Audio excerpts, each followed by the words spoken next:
Visiblement, Emmanuel Macron a provoqué une vive émotion chez les partisans d'une soumission totale de l'Union européenne à l'atlantisme à l'occasion de son récent déplacement en Chine ce mois d'avril 2023.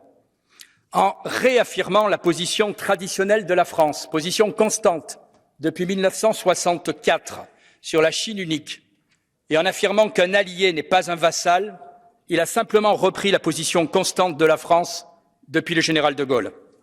Cela, visiblement, a déclenché la colère de nombreux États membres et de tous ceux qui veulent embarquer l'Europe dans une croisade contre Pékin. Cette réaction est une fois de plus l'illustration flagrante que l'Union européenne ne peut devenir un acteur géopolitique indépendant.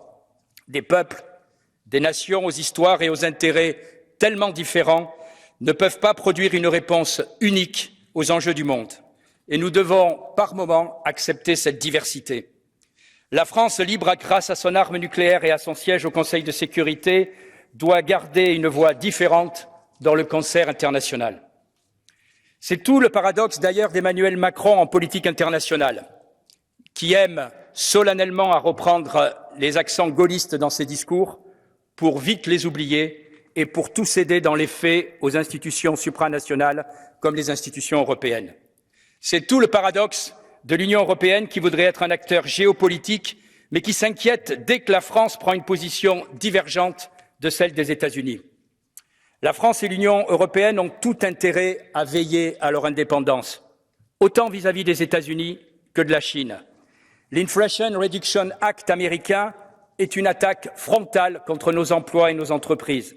Et pour le moment, nous sommes bien silencieux.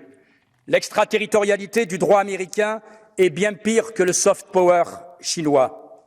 La stratégie américaine sur les semi-conducteurs est aussi dangereuse pour l'autonomie stratégique européenne. Oui, l'Union européenne doit sortir de sa naïveté, autant face à la Chine que face aux États-Unis.